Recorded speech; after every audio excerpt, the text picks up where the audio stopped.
Safety time. Safety time. Wow! Warning, the following is intended for edutainformational purposes only.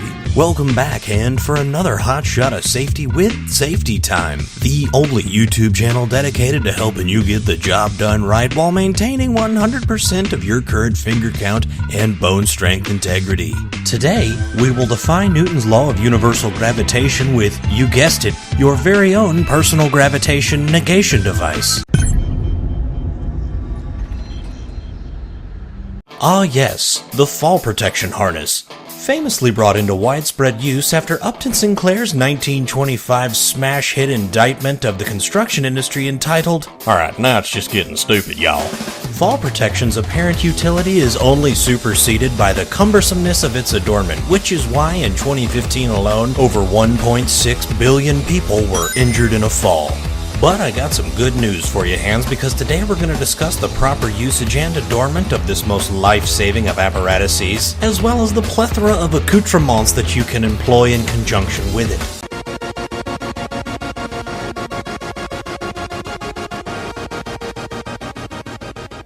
Alright, so when you're thinking fall protection, you probably envision this: the body harness. But there's a lot more going on with fall protection than just this, so let's go ahead and jump right off in a little morphological survey, starting with Class 1, the body belt. And I'll go ahead and save you some time on Google and just let you know that OSHA's general stance towards these is nyeh-uh. Should not be used when fall potential exists.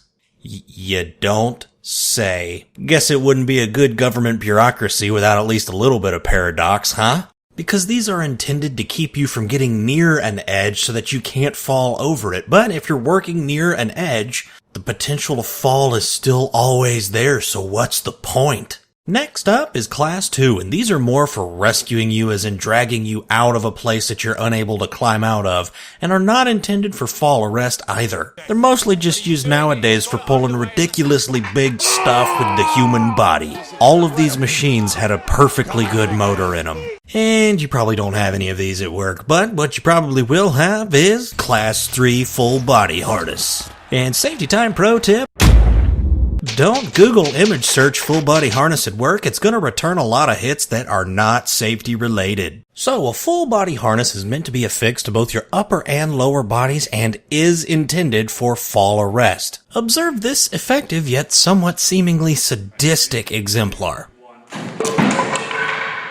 Now, while this might seem like an ideal situation, it does a good job of highlighting how a fall arrest system is supposed to work, which is admittedly quite simple. The fall was stopped and the man was comfortably balanced in the upright position. And this is all thanks to a big hefty D-ring strategically located in the center of your back. So, you've probably noticed a few extra rings on your harness. Well, do you remember Class 1 and 2? That's right, travel positioning, retrieval and travel positioning. Not intended for fall arrest, as I'm sure you can imagine if you hook up anywhere other than the intended spot, your fall is gonna get a bit crazy. Wow, you scared us, Daniel. We feel your pain.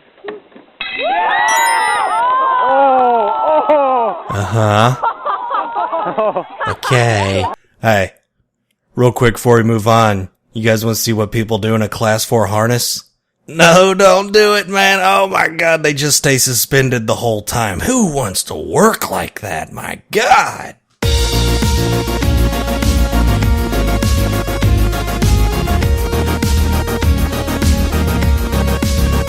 Now, the full body harness does not tell the complete story on its own. There are a handful of must-have accessories that you are going to want, such as a shock-absorbing lanyard. Really quite simple. Unlike with a rope or a web lanyard, which basically just stop you and clang you around like a dinner bell, shock-absorbing lanyards have an element to them that allows them to expand, thus reducing the shock at the end of your fall. And everywhere on your body that touches the harness will thank you for using this. But you need to be careful about your fall distance because obviously this is going to add to it. Anywhere from about 2 to 6 feet. So if you're working with a fall distance that's enough to require a harness but really isn't that much, you might want to forgo a shock-absorbing lanyard. Hey, who wants a yo-yo? No, I'm not talking about the device that helped you through the darkest days of your prepubescent angst. Talking about a fall limiter. And these beauties do, well, just that. Very direct wording in the safety industry. Fall limiters also allow their users to move freely about the work area. But the moment there is a fast movement which causes the yo-yo to unspool quickly,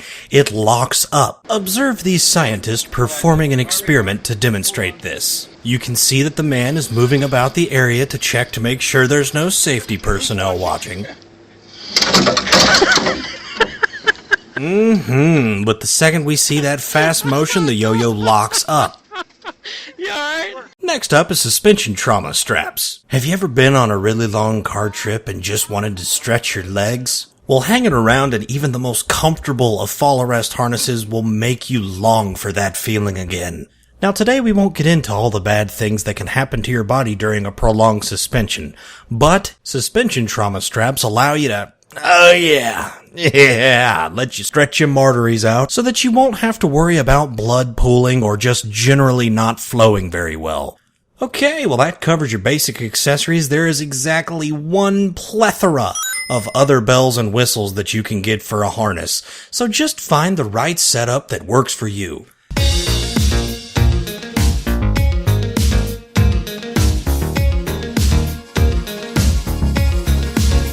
Alright, hands, now I'm gonna have to ask you to be mature for a minute, because discussing the proper fitment of a full-body harness mandates the discussion of the human body. So I don't want to hear any snickering. And quit talking in the back of the room, can it seriously not wait? Okay, so first things first before every time you put your harness on. You better check yourself before you wreck yourself. Come on, everybody, come on! Exactly. You always inspect the harness before putting it on, regardless of if it's just sitting in your locker and has never been actually used. You want to know why?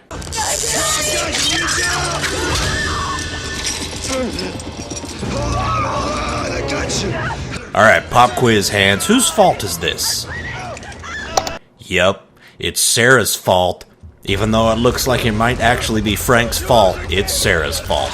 So just be responsible and always check your gear. Alright, now that it's properly inspected, it's time to put it on. Step 1. Pick the harness up by its dorsal D-ring and check to make sure it is untangled. Next, step into it like a vest. This is self-explanatory. Cut! We still gotta cover this, man. Alright. Step 3. Now that you've got the shoulder straps on and you've made sure that your D-ring is sitting right about in the center of your back, it's time to get those legs done. Now, a good dogmatic mantra for the adornment of a fall arrest harness is snug, not tight. And male hands, we need to talk about those two straps right there. Go ahead and snug them on up. I know it makes you feel like Mick Jagger in the worst kind of way. Yeah, 'cause you're at work. But if you leave these two straps loose and you were to fall, you're running an extremely high risk of ending your day with the ability to empathize with a processed vineyard grape.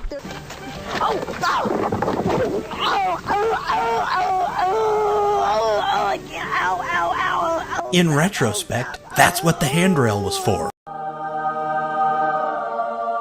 Step 4. With the subpelvic straps in place, now it's time to snug up the straps on the side of your body. Step 5. Now it's time to buckle that chest strap. And you're going to want to do this right at about mid-chest height. And female hands, I know some of you are thinking ruh-roh, because that's getting you right in the Mila Jovovich zone. But fear not, because there are companies who make body harnesses specifically for women with things like keeping the shoulder straps off your chest or a crossover design. Step last. Alright, now that you got everything connected, just give yourself a once-over and make sure everything is snug and fitting properly. And now, you're ready for work.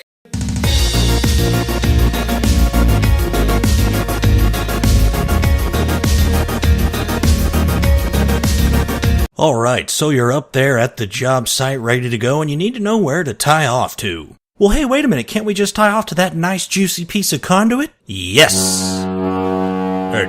No. Because your anchorage point has to be able to withstand 5,000 pounds of force. Basically. And you know what's not going to withstand 5,000 pounds of force? Beam-loaded strut channel. So just always make sure you've got an anchorage connector strap with you so you can tie off to a nice big beam. And if this seems a bit extreme, you must remember that the force you put down in a fall is your mass times the force of Earth's gravity. And times the fall height.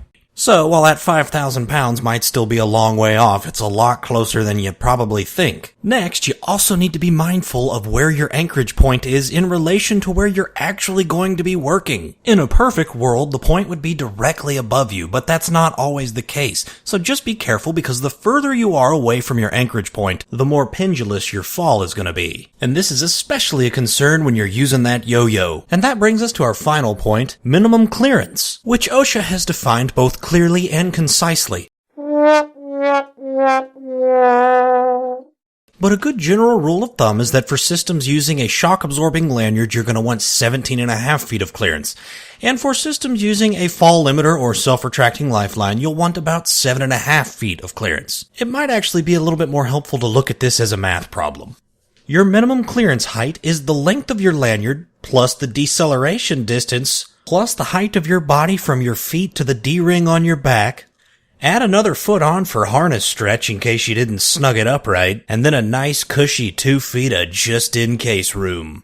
Though you need to be careful with fall limiters, because the further you are away from the anchorage point, the greater your fall distance is going to be.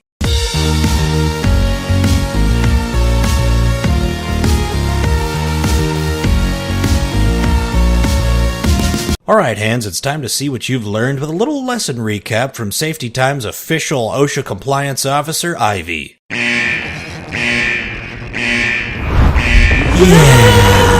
we do just like a normal intro here?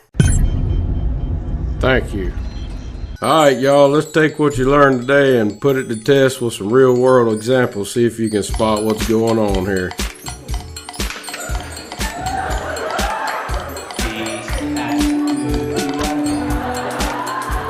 This here is why we inspect our equipment before every use.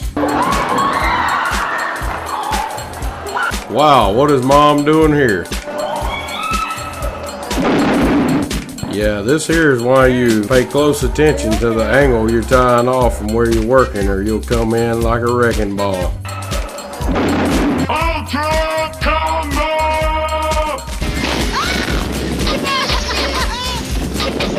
Always remember, harnesses come in all sizes and weight limits. Maybe they should have had a self-rescue strap for that harness.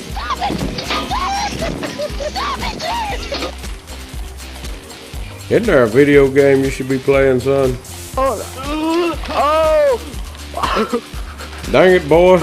You should have used a body harness instead of that dog's collar. Oh my God.